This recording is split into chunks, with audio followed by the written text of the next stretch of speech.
오늘 여러분들과 함께 나눌 말씀의 제목은 하나님의 성공입니다. 코로나19 사태가 한국 사회 생태계를 많이 바꾸어 가고 있는 것 같습니다. 여기에는 긍정적인 요소도 상당 부분이 있습니다. 현실적인 어려움뿐만 아니라 그 어려움을 통해서 우리가 어떤 사람들이며 나라에 대해서, 교회에 대해서 우리가 일상 안에서 잃어버렸던 감정들, 생각들이 어떠한 것인지를 저희들이 이런 시간들을 보내면서 더 깊이 깨달아가고 있습니다. 어려운 일은 그래서 항상 보면 참과 거짓을 구별해내고 옥석을 가리는 일들을 위해서 참 많이 사용이 됩니다. 성도님들 가정과 또 여러분들과 통화를 나누고 또 메시지를 주고받으면 다 보고 싶어요. 옛날에 그냥 투닥투닥 되지만 같이 모여서 같이 식사 교제를 나누고 또 봉사하느라고 불편하느라고 또 서로 감정적으로 마찰했던 그때가 오히려 더 그립고 좋다라고 말씀하시는 분들이 참 많이 있습니다. 우리에게는 늘 언제나 감사의 제목과 대상이 되지 못했던 그냥 아침에 눈 뜨면 시작되는 일상들, 주일날 바쁘게 드려지는 예배들, 프로그램들, 이 모든 것이 우리에게 어떤 의미를 가지고 있고 얼마나 소중한지를 깨닫게 되는 그런 축복도 저희들이 갖게 되는 것 같습니다. 어려울 때 어려움을 같이 견뎌내는 것은 축복인 줄 믿으시기를 바랍니다. 그런데 그 어려움에 여러분들이 너무 거리를 두고 서서 이 어려움과 나는 상관없을 것이라는 이런 외부자의 태도는 좀 버려야 할 필요가 있습니다. 어려움의 한가운데 서서 사람들과 함께 이 어려움을 이겨내는 노력들을 늘 기울일 수 있어야 합니다. 신천지를 그 시작으로 해서 급속도로 지역사회 감염이라고 하는 이 확진 현상들이 우리 한국 사회를 여러 가지로 혼란스럽게 하고 있습니다. 누구도 장담할 수 없는 상황들에 대한 새로운 인식들도 있습니다. 심지어는 우리 매스컴을 통해서 보도되는 몇몇 교회들의 여러 가지 감염 사례들을 통해서 자꾸 혐오하는 문제들이나 아니면 교회들에 대해서 사람들이 가지고 있는 부정적인 반응들 앞에 우리 마음이 움츠러드는 것도 사실입니다. 교회와 같은 다중이 밀접한 접촉이 많은 그런 예배, 모임이 행해지는 곳에 대해서 정부나 지자체에서 계속해서 공적인 모임을 갖지 말아줄 것을, 예배를 온라인으로 대체해 줄 것을 요구하는 공문들이나 요구들이 대중매체를 통해서, 뉴스를 통해서, 심지어는 지난 한 주간 동안 송파구청 오금동 주민센터 직원들이 교회를 다녀가서 저를 만나서 당부하기도 했습니다. 어떻게 보면 교회에 대한 부정적인 이미지 때문에 선교에 굉장히 큰 장애가 생겼다라고 생각할 수도 있는 그런 시간들을 가지고 있습니다. 우리는 아니다. 우리는 저들과 다르다고 말하지만 그러나 우리가 단순히 그렇게 치부할 문제만은 아니다라는 생각을 갖습니다. 우리에게 하나님께서 기회를 주셨다고 믿습니다. 우리가 그동안 습관처럼 해오던 것에서 본질적이지 않은 것, 신앙적이지 않은 것, 다른 사람들이 보기에 제3자 입장에서 은혜롭지 않은 것, 교회답지 않은 모습들을 이제 자연스럽게 세상에 노출하기 시작했고 우리는 그것들을 우리의 교회의 중요한 목회 방향이나 선교적인 방향으로 받아들이고 또 교훈으로 삼을 수 있는 기회를 얻었다고 저는 생각을 합니다. 신앙과 교회의 역할, 그것에 대한 고민들을 같이 해볼 수 있었으면 하는 바람들을 가지고 있습니다. 몇 주면 해결될 것 같았던 이러한 일련의 상황들이 지금 벌써 저희 교회만 해도 오늘이 4주차, 온라인으로 예배를 드리는 그런 상황으로까지 이어졌습니다. 다음 주까지, 그리고 4월 첫 주까지 아이들 개학하기까지 아마 이렇게 온라인으로 계속 예배를 드려야 할 것 같습니다. 그런데 일각에서 들려오는 얘기로는 부활주일조차도 우리가 함께 모여서 기쁨으로 예배 드릴 수 없는 상황이 오는 것이 아닐까 싶은 생각들을 가지고 있습니다. 저도 여러분들도 부활주일은 우리 다 같이 모여서 하나님 앞에 기쁨으로 주님의 다시 살아나심을 함께 찬양하는 영광스러운 자리가 될 수 있도록 기도해 주실 수 있기를 주의 이름으로 간절히 부탁을 드립니다. 아마 이번 부활주일은 그런 기회를 우리가 얻게 된다면 그 어느 때보다도 부활의 참된 의미를 말씀을 통해서도 아니라 우리 개인의 삶의 현실적인 상황에서 더 깊이 실제적으로 그렇게 경험할 수 있는 그런 시간이 아닐까 싶은 생각들을 갖습니다. 교회가 전쟁 때에도 예배를 중단한 적이 없다. 이번 일을 사탄의 괴계, 마귀의 계율이다 이렇게 생각하고 영적인 것으로 보아야 한다고 목소리를 내는 목사님들과 교회들도 여전히 존재합니다. 물론 이것은 상당 부분 맞는 부분도 있습니다. 그러나 원인을 떠나서 지금 우리가 이런 문제 앞에서 과연 그리스도인으로서 무엇을 해야 할지, 어떤 태도를 취해야 할지 같이 깊이 생각해 볼 필요가 있다는 생각을 갖습니다.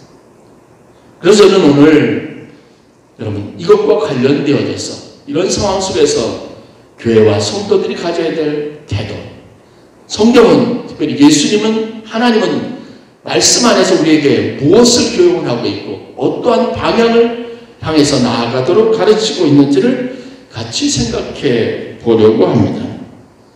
많은 분들이 우리 목사님은 이러한 문제에 대한 어떤 인식을 가지고 있는가 궁금해하고 계실 분들도 있을 겁니다.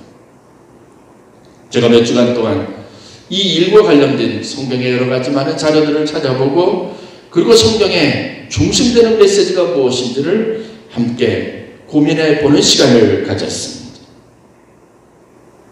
결론부터 말씀드리자면 교회와 성도들은 이러한 세상의 문제들 앞에서 항상 공동체적인 생각, 공공성에 대한 깊은 관심을 가지고 그 바탕 위에 행동해야 된다는 결론들을 얻을 수 있습니다. 예수님의 보이셨던 십자가의 그 위대한 사랑이 가지고 있는 최고의 가치도 바로 겁니다. 나보다는 우리의 가치를 항상 더 소중하게 여기는 겁니다.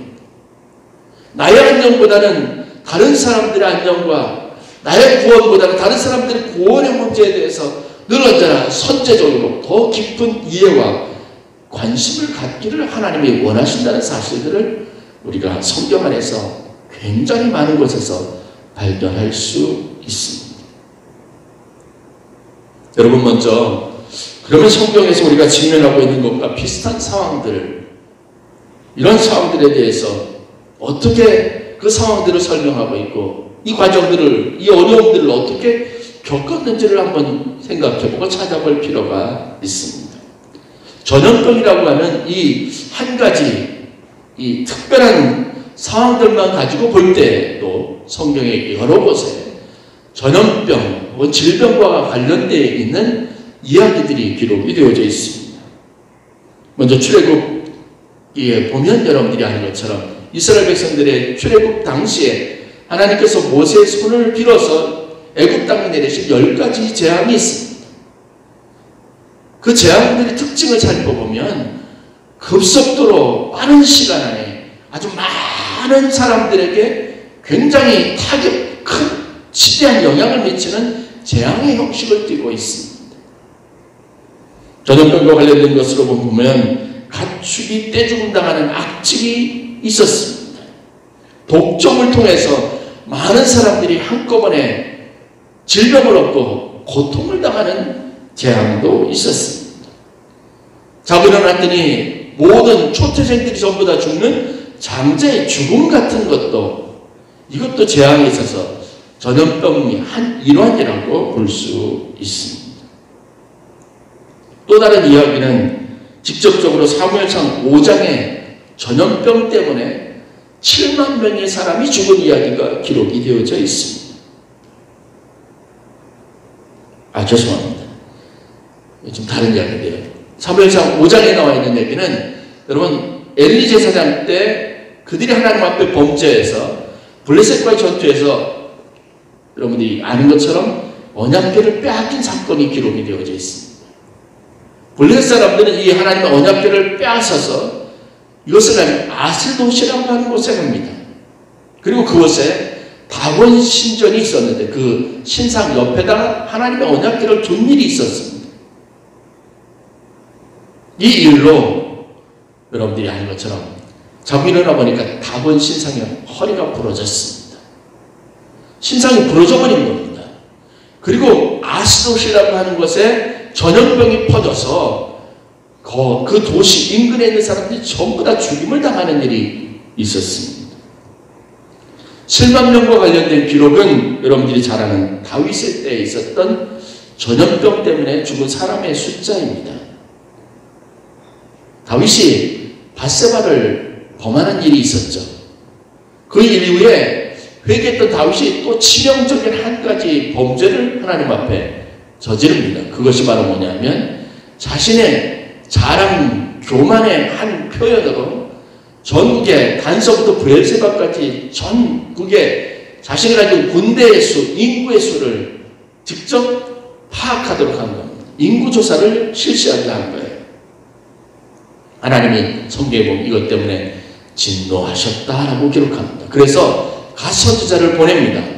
이 갓 선지자가 다윗에게 찾아가서 하나님이 이 일 때문에 진노하셨다는 사실들을 명확하게 말하면서 다윗에게 세 가지 중에 한 가지 하나님의 진노를 피할 수 있는 하나님의 형벌을 받으라고 이야기합니다. 선택하라고 말합니다. 그렇게 해서 제시되어 있는 세 가지 그 형벌이 무엇이냐면 첫 번째는 7년간의 기근입니다. 두 번째는 3개월간 대적에게 쫓겨서 도망다니는 생활을 하는 것이었습니다. 그리고 세 번째 마지막 제한 선택항이 무엇이었냐면 3일간의 전염병이었습니다. 그때 다윗이 선택한 것이 뭐냐면 제일 짧은 3일간의 전염병을 선택을 했는데 여러분 이 3일 동안 성경에 보면 7만 명의 이스라엘 백성들이 단에서부터 브엘세바까지 7만 명의 사람들이 죽임을 당했다라고 기록이 되어져 있습니다. 그 외에도 전염병에 대한 기록은 예언서 여러 곳에서 많이 등장합니다. 이레미야서 14장 11절, 에스겔서 33장 27절과 38장 22절, 아모스서 4장 10절, 그리고 하박국 3장 5절. 여기에는 직접적으로 전염병이라고 하는 표현이 기록이 되어져 있습니다. 제가 성경이 나와 있는 전염병이라는 말로 검색을 해보니까 여기 전부 다 기록이 되어져 있습니다. 신약 성경에는 누가복음 21장 11절에 하나님의 심판의 한 도구로 전염병이라고 하는 것이 소개되어져 있습니다. 자, 여러분 전염병과 관련된 성경의 기록들을 쭉 보았는데 여기에 보면 몇 가지 공통점들이 다 있습니다. 그 공통점들의 첫 번째는 뭐냐면 전염병은 하나님의 심판의 도구로 자주 사용된다는 거예요. 두 번째 공통점은 뭐냐면 왜 하나님의 심판의 도구로 전염병이라고 하는 것을 사용하냐면 사람들로 하여금 하나님을 두려워하고 이 일을 행하시는 하나님을 두려워하고 그들의 그릇되고 잘못된 죄에서부터 돌아서서 새로워지게 하도록 하기 위한 것이었습니다.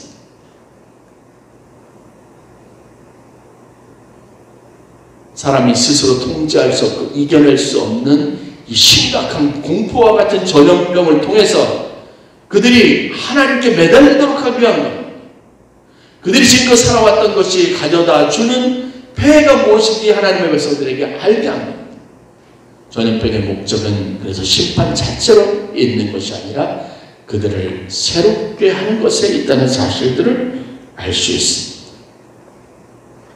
저는 이것으로부터 우리가 교훈을 얻어야 될 필요가 있다고 믿습니다. 이 일은 우리의 인간됨, 하나님 앞에 말씀대로 살지 못했던 일의 결과로 하나님이 우리에게 보여주는 하나의 새로워지고 회개하기 위한 메시지일 수 있다는 사실들을 깨달을 수 있기를 주의 이름으로 간절히 축원합니다. 고난당한 것이 우리에게 유익이 되어야 합니다. 버릴 것을 버려야 합니다. 새롭게 해야 할 것을 새롭게 해야 합니다.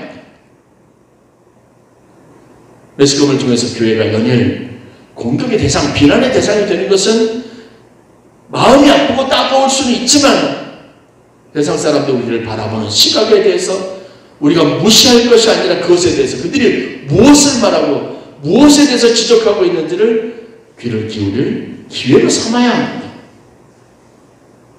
우리의 가식, 허위의식, 잘못된 것, 그릇된 것을 버리고 하나님 앞에 다시 회개할 거리로 삼아야 될 필요가 있습니다.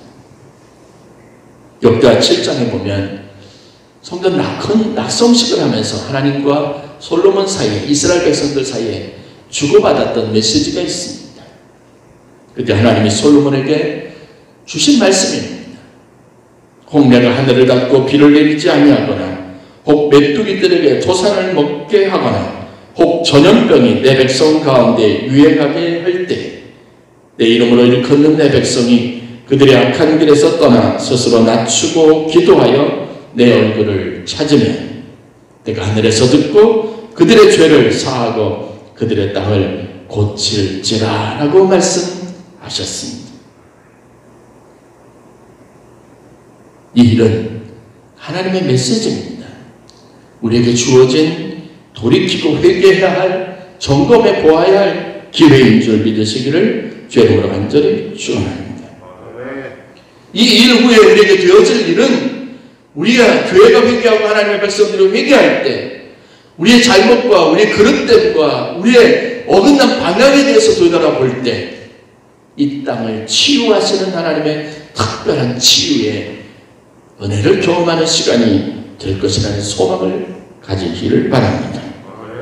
우리 공동체를 새롭게 하실 것입니다. 사실 세상의 한국교회에 대해서, 우리 교회에 대해서 갖는 부정적인 이미지들은 우리가 생각하는 것처럼 단순한 편견이나 오해로만 치부할 수 없는 것들이 참 많이 있습니다. 우리는 아니라고 부인하고 싶었지만 세상 사람들에게 비추어지는 우리의 모습이 그럴 수 있습니다. 제가 우리 교육자들과 회의할 때 아니면 이 문제에 관해서 어떤 새로운 결정들을 해야 될 때면 이 문제에 대해서 참 많이 이야기를 나눕니다. 남들에 대해서, 다른 교회 행태에 대해서 비난하거나 비판하기 전에 먼저 그러면 우리 자신의 모습은 사람들에게 어떻게 비춰줄지에 대해서 깊이 고민하지 않으면 아무런 유익을 얻을 수 없다는 사실에 대해서 말입니다. 오로지 집단 이기주의에 빠져서 조직을 지키기에만 급급한 사교 집단이라고 말하는 그 일련의 집단들의 전형적인 모습이 과연 우리에게는 없는가? 우리 교회에는 그런 비슷한 모습들이 전혀 존재하지 않는가라고 하는 질문들을 던질 수 있어야 합니다. 성경을 보십시오. 성경에서 하나님이 하시는 모든 일들은 정의조차도 그것은 공의가 아닙니다. 공의로움입니다. 공의를 위하여 헌신하는 공동체, 사람들 눈과 관심의 밖에 있는 소외되고 가난한 자들을 외면하지 않는 사회적 책임을 다하는 공동체, 열린 공동체, 그리고 대중적인 선교를 지향하는 교회와 하나님의 나라, 하나님의 백성들의 비전을 분명하게 말해주고 있습니다. 이것이 성경이 말하는 하나님의 백성들의 삶, 예수님의 제자들이 예수님을 통해서 훈련되었던 삶의 전형적인 모습들이라는 것을 알아야 합니다. 어느 집단보다도 강한 윤리의식을 가지고 사회적 책임에 대해서 무겁게 받아들일 수 있어야 하는 것이 바로 교회입니다. 우리 지금 보고 있는 신천지나 혹은 이러한 사이비 종파의 경우들을 한번 비교해 볼 필요가 있습니다. 그들은 은밀합니다. 그들의 모임은 비밀스럽습니다. 감춘 것이 많이 있습니다. 그들은 폐쇄적입니다. 신천지에서는 여러분, 그들이 가르치는 가르침과 진리가 가장 성서적이라고 말하고 있습니다. 그런데 여러분, 우리가 아는 것처럼 그들이 비춰지는 모습, 그들이 신앙생활하면서 그들이 꿈꾸고 있는 영생에 대한 소망 안에서 그들이 주변에서 일어난 일들을 한번 살펴볼 필요가 있습니다. 가출과 이혼, 퇴학, 퇴사, 그리고 집단 생활을 대가로 이들이 말세에 고통당하는 흰옷 입은 순교자의 14만 4천 명에 들어가기를 바라는 이들의 노력들, 가정이 깨어진 부모와 자식 간에 갈등하는 문제들이 곳곳에서 양산되고 있습니다. 이 모습 중에 어떤 것도 아름다운 것은 없습니다. 신앙적인 이유로 박해받고 있다고 말하면 아무리 강한 결속력을 가진다 할지라도 이들이 보이는 모습이 성서적이거나 그 어느 누구도 하나님의 나라의 백성의 아름다움이라고 동의하지 않습니다.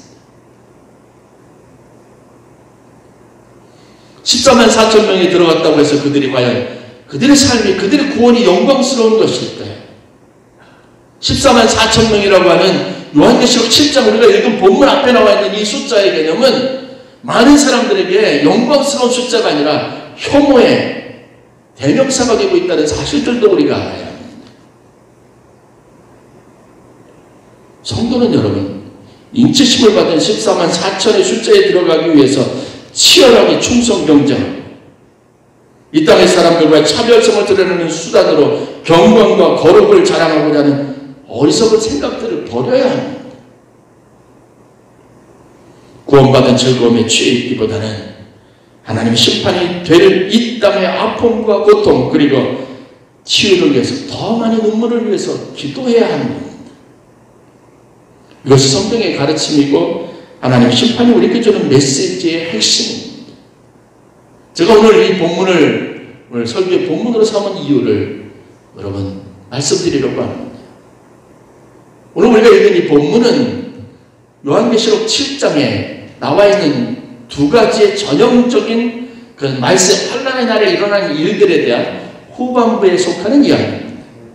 이 이야기 전반부에 무엇이 있냐면 바로 14만 4천이라고 하는 인치심을 받은 숫자에 대한 기록이 있습니다. 환란 날에 큰 환란이 있게 됩니다. 내생물이 일어나서 말들이 일어나서 곳곳에서 많은 사람들을 핍박하고 많은 사람들을 심판을 행하고 있습니다. 그런데 그때 요한복음 7장에 보면 이 일 후에, 환란의 날 후에 땅에서 이루어질 일과 하늘에서 이루어질 일들을 구분해서 설명을 하고 있습니다. 1절부터 7절까지 말씀을 보면 땅에서 이루어지는 하나님의 구원의 역사를 소개하고 있는 겁니다. 그때 하나님께서 하나님의 인치심을 받은 14만 4천 명 이들을 구원하신다는 겁니다. 그리고 여기에 그 14만 4천 명이 각 12지파마다 그 인원들이 구체적으로 소개가 되어져 있습니다. 이게 지금 신천지의 구조, 신천지의 조직의 기반을 이루고 있는 겁니다. 교회들의 이름도 그렇게 지어졌습니다. 이 교회는 몇 명, 저 교회는 몇 명, 저 지파는 몇 명, 그렇게 해서 인원수가 할당이 되어져 있죠. 성경 말씀 그대로라고 믿고 있습니다. 그런데 이 숫자에 대한 기록 이후에 여러분 8절부터 우리가 읽은 본문을 보면 17절까지 말씀을 보면 하늘에 있는 천상 교회에서 일어난 일들이 다음과 같이 기록이 되어 있는 겁니다. 9절부터 10절 말씀을 보면 이 일 후에 이것도 똑같이 앞절과 똑같이 큰 환난 날이 임하고 있을 때 그 일 후에 내가 보니 각 나라와 족속과 백성과 방언에서 아무도 능히 셀 수 없는 큰 무리가 나와 흰옷을 입고 손에 종려가지를 들고 보좌 앞과 어린 양 앞에 서서 큰 소리로 외쳐 이르되 구원하심이 보좌에 앉으신 우리 하나님과 어린 양에게 있도다 하니라고 기록하고 있습니다. 이 광경을 설명을 하면 땅에서는 하나님이 구원받은 사람들에 대한 구원의 역사들이 그들을 보호하고 그들에게 격려하는 형태로 일어나고, 하늘에서는 이 하나님의 놀라우신 그 땅에 있는 백성들을 향한 구원의 계획들로 인하여 이미 구원받은 많은 사람들이, 흰옷을 입은 사람들이 하나님의 보좌 앞에 나가서 그분의 구원하심과 그분의 놀라우신 역사를 찬송하는 광경들이 그려지고 있다는 겁니다. 저들이 말하는 것처럼 14만 4천 명이 구원받은 사람의 수가 하나님을 구원받은 사람의 전체가 아닙니다. 하나님이 이 땅에서 환난 중에 일으키실 놀라운 구원의 계획, 14만 4천이라고 명명되어 있는 구원의 계획을 이미 구원받은 하늘에 있는 많은 성도들이 그것에 대해서 기뻐하며 하나님이 하신 이 위대한 일들을 찬양하고 있다는 사실들을 성경의 요한이 계시록을 통해서 증거하고 있는 겁니다. 즉 14만 4천 명은요, 고난과 환난에서 구원받은 유일한 사람들의 숫자가 아닙니다. 하나님 환난 중에서도 일으키실 구원의 놀라우신 역사를 보여주는 하나의 한 단면들입니다. 하나님의 구원은 14만 4천 명에만 집중된 것이 아니라 이 땅의 지구상에 존재하는 현재 70억의 인구들에게, 아니 세대를 더 올라가서 더 많은 사람들의 구원에 초점이 맞춰져 있다는 사실이고, 먼저 구원받은 자들이 이 하나님의 놀라우신 구원의 역사들을 함께 기뻐하고 찬양한다는 것을 성경이 말하고 싶은 겁니다. 소수의 사람들에게 주어지는 특별한 약속이 아닙니다. 하나님 이와 같이 모든 사람들에게 환난 가운데 있다 할지라도 하나님 그들을 구원하시기로 작정하셔서 구원하실 것이라는 사실들을 요한의 공동체 속에서 심한 박해 가운데 절망하는 성도들에게 용기를 주는 격려의 말씀으로 전하고 있는 겁니다. 우리들 또한 그렇게 될 것이고, 우리가 이 고난과 환난을 이겨낼 때 하늘에서는 이미 구원받은 많은 하나님의 백성들이 보좌 앞과 어린 양 앞에 나아가서 하나님의 놀라우신 구원을 위하여 찬양할 것이라고 말하고 있습니다. 베드로 사도는 이 사실을 자기 신앙 고백처럼 분명하게 다음과 같이 선포합니다. 주의 약속은 어떤 이들이 더디다고 생각하는 것 같이 더딘 것이 아니라 오직 주께서는 너희를 대하여 오래 참으사 아무도 멸망하지 아니하고 다 회개하기에 이르기를 원하시느니라 라고 고백했습니다. 바울에게서는 이것이 분명한 선교적인 비전으로 나타납니다. 내가 긍휼을 입은 까닭은 예수 그리스도께서 내게 먼저 오래 참으심을 보이사 후에 주를 믿어 영생 얻는 자들에게 본이 되게 하려 하심이라 라고 그랬습니다. 많은 신앙인들이 오해하고 있는 개념이 있습니다. 하나님은 당신을 사랑하십니다. 하나님이 나를 사랑하십니다. 이것은 우리의 구원의 기초입니다. 그런데 이것은 나만이 아닙니다. 나를 이렇게 사랑하듯이 다른 사람도 사랑하신다고 하는 개념의 연장선상 안에서 반드시 이해해야 할 메시지입니다. 지난 역사 동안 기독교와 교회는 이 메시지 때문에 이기적인 집단, 자기만 구원받으면 되는 것처럼 생각하는 사람들로 오해되어져 왔습니다. 사회와는 동떨어진 교리와 가르침으로 이것 때문에 많은 무리를 일으켜 왔습니다.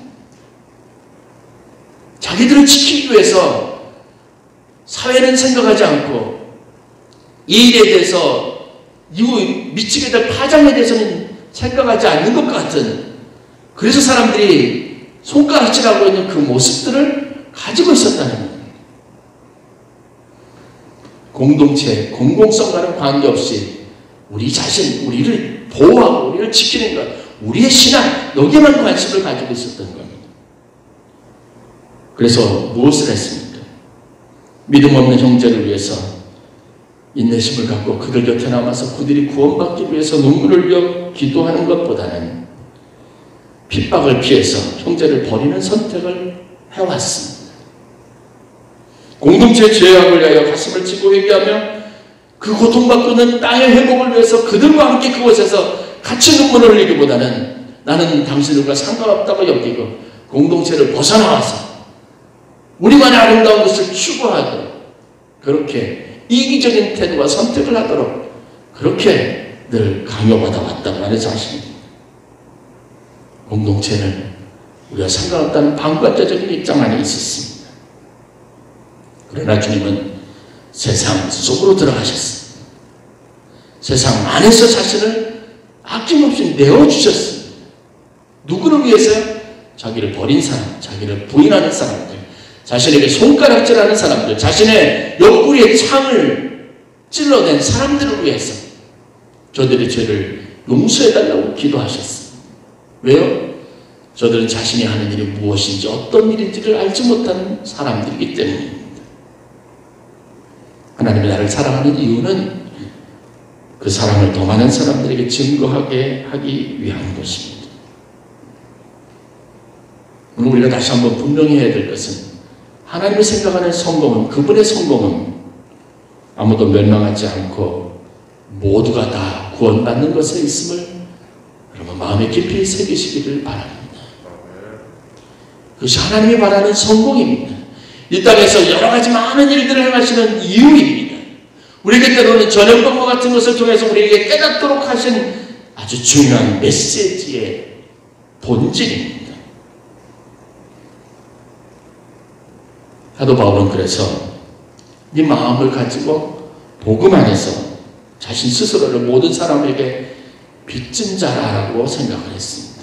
이 이야기는 뭐냐면요, 지구상에 존재하는 하나님의 잃어버린 양 전체에게 자기가 갚아야 할 빚이 있다라고 생각했다는 거예요. 그런 마음을 가지고 그런 선교자로서의 삶을 살았습니다.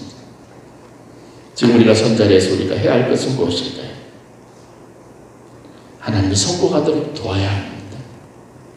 지금 이런 상황에서 우리가 무엇을 하고 결정해야 된다면 그 선택의 가장 중요한 기준은 무엇입니까? 공공성입니다. 공동체성입니다. 우리나라가 이 문제를 빨리 극복하고 이길 수 있도록 우리 스스로가 노력해야 합니다. 여러분, 우리가 방심하고 우리가 우리의 신앙에 대해서 집중하고 이 믿음을 지키기 위해서 우리가 섣부른 결정을 하면 방역당국에서 수고하는 모든 것 다 포기하고 24시간 비상대기하면서 자기 모든 일을 집어치우고 그냥 특별 병실에 들어가서 수고하고 애쓰는 간호사들이나 의사들의 수고를, 고충을 더해주는 것밖에 되지 않아요. 그들이 가졌던 희망, 그들이 가지고 있었던 최선을 다하는 열심의 낙심을 더 가져두는 일밖에 되지 않습니다.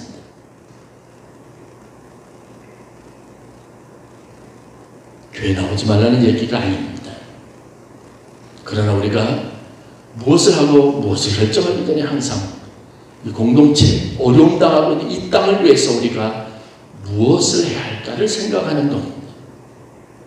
어느 자리에 있느냐가 중요한 것이 아니라 지금 우리는 그 어느 때보다도 교회에 나와서 성도들과 교제하지 못하더라도, 교회에 나와서 부르짖지는 못하더라도 나라와 민족을 고통받는 세계를 위해서 더 큰 목소리를 내서 더 손을 높이 들고 하나님 앞에 기도해야 될, 가장 뜨거워야 될, 영적으로 가장 하나님 앞에 뜨거워야 될 그런 시기를 보내고 있다는 사실을 말씀드리고 싶은 겁니다.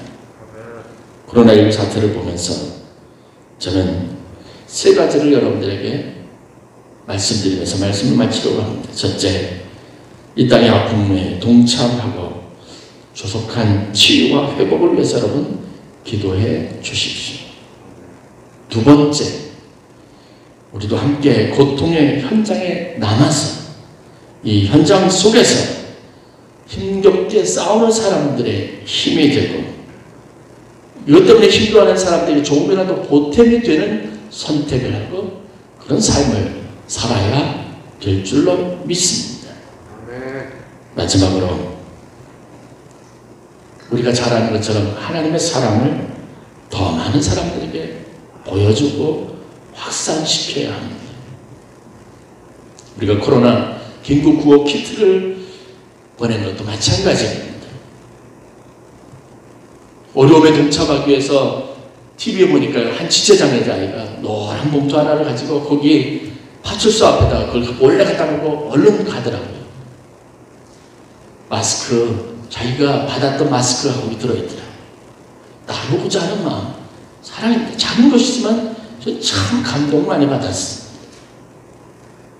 우리 자신을 생각하는 것보다 다른 생각을, 사람들을 생각하는 마음으로 우리가 무엇인가를 할 수 있는 기회가 지금 우리에게 참 많이 있는 것 같습니다. 저는 전염병의 전파 속도를 이기는 사랑의 전파력을 믿습니다. 사랑은 훨씬 더 강한 영향력을 가지고 전염병을 이길 만큼 능력이 있는 하나님 우리에게 주신 최고의 무기임을 믿습니다. 우리가 우리 자신의 개인의 성공을 위해서 애쓰지 지금은 그 어느 때보다도 하나님의 성공, 하나님의 나라의 성공을 위해서 다 함께 지혜를 모으고 마음을 모으고 이렇게 노력해야 될 줄로 믿습니다. 기도하겠습니다.